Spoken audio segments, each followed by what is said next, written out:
Good afternoon, and thank you for joining us on this temporary holiday commemorating the March 1st Independence Movement Day here in South Korea. It's noon on Monday, March 3rd here in Seoul. I'm Song Yoo-jin. We start today in London, where European leaders gathered on Sunday to discuss peace efforts for Ukraine and the broader European continent.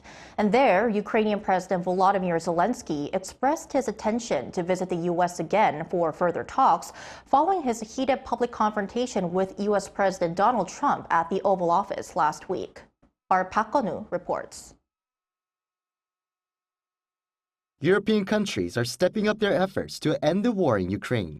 During a summit in London on Sunday, UK Prime Minister Sir Keir Starmer said that Europe is a continent at a crossroads in history. This is not a moment for more talk. It's time to act, time to step up and lead, and to unite around a new plan for a just and enduring peace. Starmer said during Sunday's summit that EU countries would form a coalition of the willing and draft a peace plan that will later be presented to US President Donald Trump. He also spoke about allowing Ukraine to use UK export finance worth $2 billion to buy some 5,000 air defense missiles. But he also stressed all of these efforts need strong US backing. European Commission head Ursula von der Leyen spoke about the urgent need to rearm Europe. After the summit, Zelensky expressed confidence that his relationship with Trump would continue despite their public spat on Friday. I think our relations will continue. From our side, we are ready to sign the minerals deal. I honestly think the United States will be ready as well. The summit between 19 world leaders came just 2 days after a fiery exchange between US President Donald Trump and Ukrainian leader Volodymyr Zelensky at the White House, where Zelensky was blamed on live television for not showing enough gratitude for US support. Zelensky was visiting Washington to sign a minerals deal with the US, but his visit was cut short. But Zelensky also shared his willingness to visit the U.S. for a further dialogue if he gets invited once again, representing the interests of a country that heavily depends on support from partners. U.S. House Speaker Mike Johnson said on Sunday local time that Zelensky needs to come to his senses and come back to the table in gratitude to accept the minerals deal, while adding it might require new leadership in Ukraine to make that happen. Park Geon-woo, Arirang News. Now, over in the Middle East, tensions continue to escalate in the region after Israel blocked humanitarian aid into the Gaza Strip on Sunday. In a statement, the office of Israeli Prime Minister Benjamin Netanyahu said that the decision followed Hamas's refusal to extend the Phase 1 ceasefire, which expired on Saturday. It also warned of further consequences if Hamas continues to reject an extension to the proposal. The U.S.-backed proposal aims to prolong the truce for 6 more weeks, covering the Muslim holy month of Ramadan and the Jewish Passover holiday, ending on April 20th. Hamas, which previously said it would not agree to an extension without guarantees of Phase 2, called Israel's halt of aid, quote, cheap blackmail. Now to the latest in the trade war between the United States and some of its top trading partners. U.S. Commerce Secretary Howard Lutnick says that tariffs on Canada and Mexico will go into effect on Tuesday, but that the situation is, as he says, fluid. Speaking to Fox News on Sunday local time, Lutnick said President Donald Trump and his team would determine whether to stick with the planned 25% tariffs, signaling that there could be some adjustments. In February, Trump proposed 25% tariffs on all imports from Mexico and non-energy imports from Canada.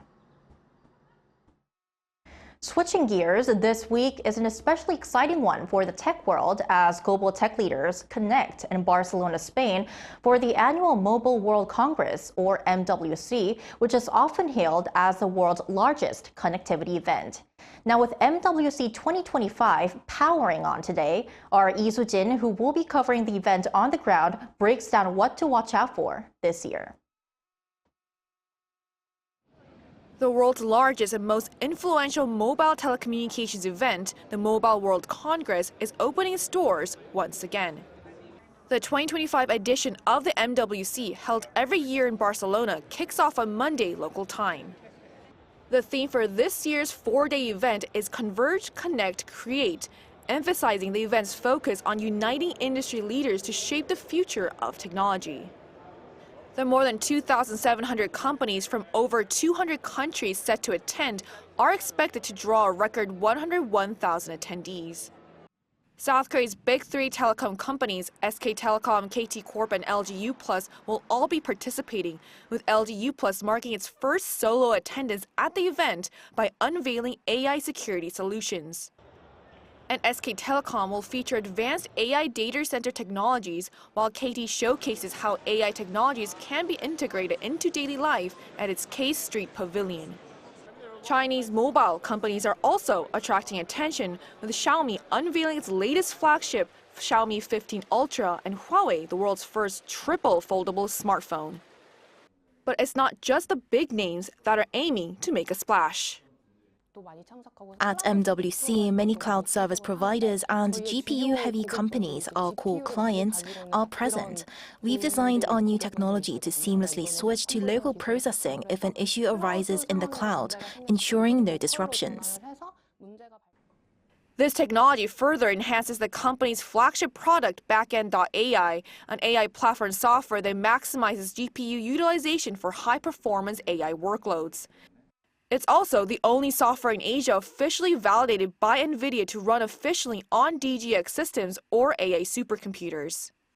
Yet another domestic startup making its MWC debut at the Daejeon Technopark Pavilion is showcasing how it is using AI to enhance brain tumor diagnosis. Our technology converts 2D MRI scans into 3D, which makes it easier for neurosurgeons to carry out precise and efficient diagnosis. He added that the company hopes to leverage MWC to expand into hospitals worldwide. With participants from tech giants to startups, this year's MWC promises new opportunities and industry collaboration for business growth and global partnerships. Lee Soo-jin, Arirang News. Now to the domestic front, South Korea saw a rebound in the number of births last year for the first time in nearly a decade, but the country's shrinking population remains a serious concern. According to Statistics Korea, the population declined naturally by 120,000 in 2024 as deaths outnumbered births. Last year, 238,300 babies were born, while 358,400 people died. Now, this marks the fifth consecutive year of a natural decrease in population, with a total drop of 456,000 from 2020.